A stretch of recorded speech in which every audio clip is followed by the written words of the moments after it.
Right, question 5. You may have noticed that I skipped question 4, or hopefully you didn't even notice because you did it on your own and you didn't need to look for a video. That's what you need to be doing, but question 5 I thought was really worthwhile me doing a video about because it is difficult to get started.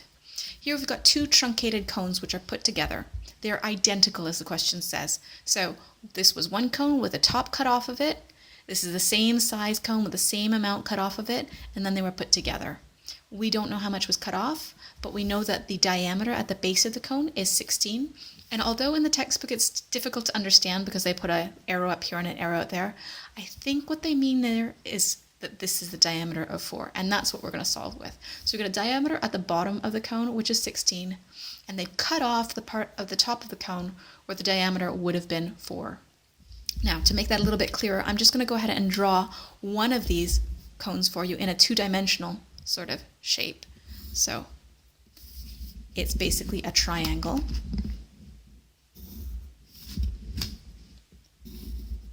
Right, so we've got a triangle there, and the top bit is cut off. So that's cut off there. Now that is a length of 4 centimeters, and down here I've got a length of 16 centimeters.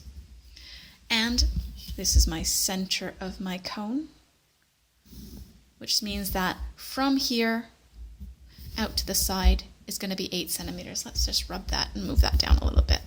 So this is 16 altogether.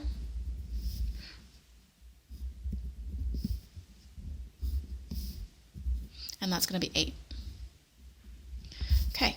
Now, also given in the original diagram is that full distance from here to here is 36 centimeters, which means that each of these would be 18 centimeters, but that's not the full cone because this bit's been cut off. That means that from here to here is 18 centimeters. Okay, I'll just draw my arrows on to show it's not the whole thing.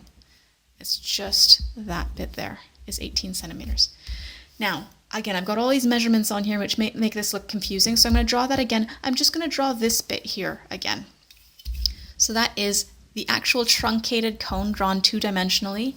It's part of a triangle, part of a right angle triangle, where I'm saying that that height there is 18.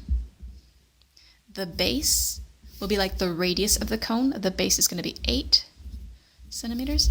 And the bit I've cut off at the top, that's not 4 centimeters. It's the whole thing across is 4 centimeters. This is 2. So I've got this quadrilateral here. It's a trapezium, but I can actually cut this trapezium down into a right angle triangle and a rectangle, and that's going to make things really, really helpful for us. Again, I'm going to move that 8 centimeters down a bit so I can break that 8 centimeters into parts. This is 8 centimeters all the way across. As you can see that I've labeled at the top that this is 2 centimeters. This would also be 2 centimeters, which means that this would be 6 centimeters. Right?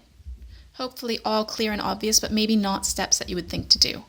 I've now got a right angle triangle here. Oops, I didn't label this here. This is 18 centimeters. That's half of the 36. That's 18 centimeters. So for my right angle triangle as well, this is 18 centimeters. And my base is 6. Now looking just at that right angle triangle, this will become clear why I'm doing this in a second. I've got the base and the height. I could work out that length there, but that's not going to help me to find the volume of this cone. I need the base and I need the height. That's helpful. But I'm also going to work out this angle here, which in this right angle triangle would be the adjacent angle to the 6 centimeters and the opposite to the 18. So I'm thinking the adjacent is 6, the opposite is 18, and I want to find the angle. So I'm thinking SOHCAHTOA. TOA is the one with O and A, and if I'm looking for an angle, I use the inverse function. So tan inverse of the opposite over adjacent to get my angle. Okay? Again, why I'm doing this will become really clear in a minute. Maybe you want to watch through just one time and then go ahead and do it for yourself so that you can see why I'm doing this. Okay? So that's going to be tan inverse of the opposite was 8, the adjacent was 6. Sorry, 18, excuse me. I wrote 8 here. 18 over 6. That's actually tan inverse of 3. Okay, and tan inverse of 3 shift 10 of 3 is this long, horrible decimal number. I'll round it to 3 significant figures, but remember that I've rounded it, 71.6 degrees. Now, the reason I have done that, I did do that for a reason, is because you have got the bottom of this cone, the part that we have kept intact, which has got a base of 8 and a height of 18, but we don't know what we cut off. Now, I'm going to use this information that I've just given you here to fill in some information about the bit that we cut off. We cut off a triangle with a base of 2. A height, I have no idea what that height is, but now that I know, and I hope you know as well, that if this angle down here is 71.6, this angle here is also 71.6, because that's one straight line, and those lines there are parallel. You should see an F pattern there, coming back to year 9, yeah? That's an F pattern, which means that this angle here is going to be the same as the angle that we just worked out. And if I know the base length, and I know that angle, you may want to pause and work out that height for yourself. And finding that height there will help to tell us how much we cut off from this cone. Okay, so go ahead and work out what that height is. I'll write down here, height of cut off cone. Okay, and that's going to be the opposite side to the angle.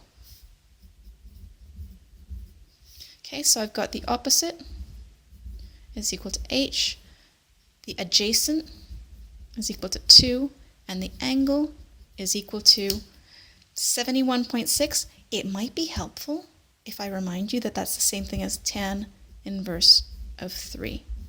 Okay, because I'm just going to show you how that all simplifies and works out really nicely in a minute. With O and A and the angle, again I'm going to use TOA. And I'm looking for the opposite, so I cover the O, and I see that tan is next to the adjacent, so I'm going to do the adjacent times the tan of the angle.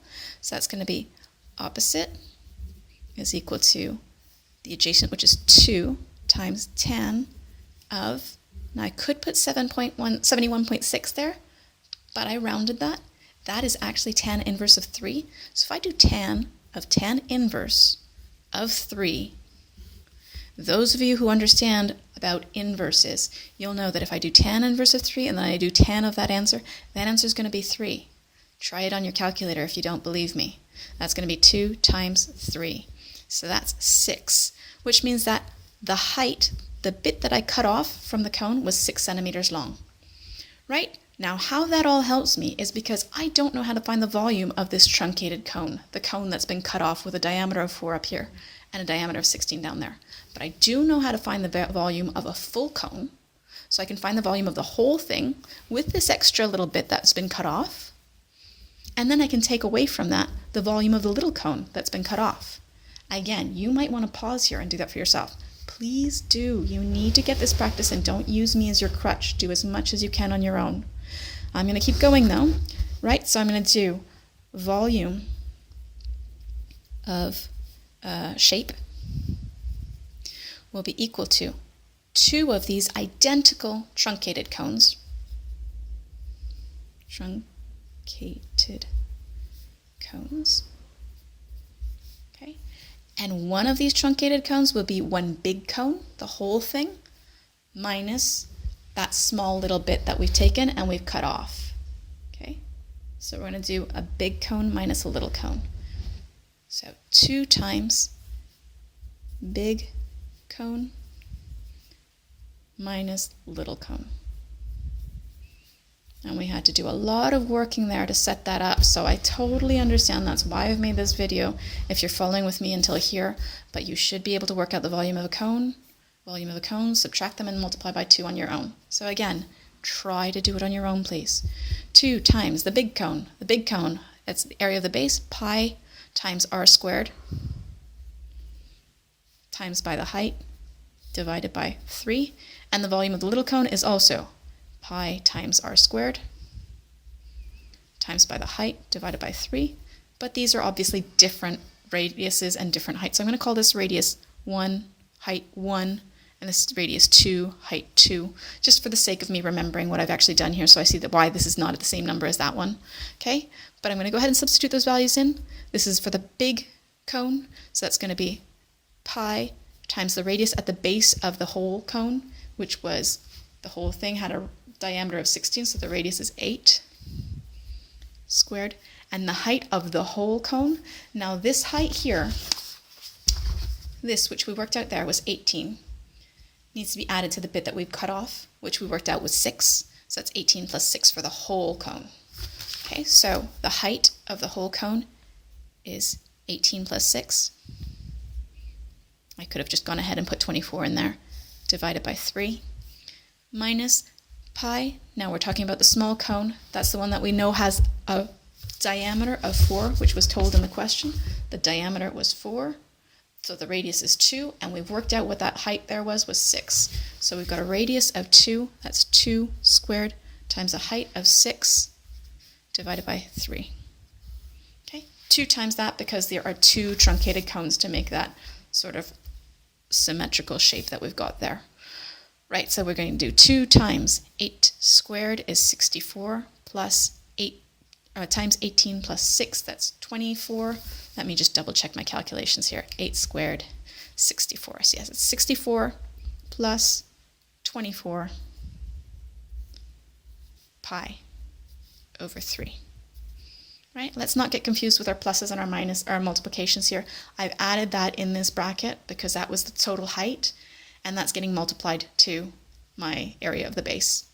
Right? This is all going to get multiplied by pi, so I can just put pi on the outside and group those together. Minus, that's going to be 4 times 6, so I can just go ahead and put 24 in there. Use your calculator, check yourself if you need to. I know there are some miscalculations sometimes. I do it too, so double check yourself. This is going to be 2 times, this is going to be 88 pi over 3 minus 24 pi over 3. Common denominator, nice and easy to work with then. So I'm doing 2 times 88 minus 24. 88 minus 24, I could do that in my head, but I'm going to try on the calculator to make sure. That's 64 pi over 3. Now, I don't know if that can simplify 64 over 3, so I'm going to use my calculator. I'm pretty sure it can't because there's a rule for numbers that divide by 3. If the digits add up to a multiple of 3, it can divide by 3. This doesn't.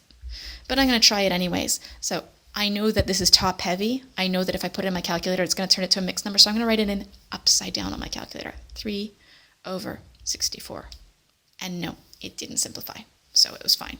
So times by 2, that's going to be 128 over 3 pi. And again, 128 over 3, that's top heavy. If I put that in my calculator, it'll make it a mixed number. I don't want a mixed number, but I can try just to be sure. 3 over 128 does not simplify, so neither does 128 over 3. So that is my final answer, exact centimeters cubed. If you work that all out in decimals, well, you should really be practicing working in whole numbers, but if you had worked all that out in decimals, it would be 128 divided by 3, and that answer multiplied by pi. Really messy, long decimal answer. It's not exact at all. 134.0412866. No pattern in there at all. But to 3 significant figures, that would be 134 centimeters cubed. 3 sig fig. Exact. We really want to practice working on exact answers. Okay. If you need to have another go through that, again, maybe start with me at the beginning and try and do the working for yourself. Hopefully that makes sense.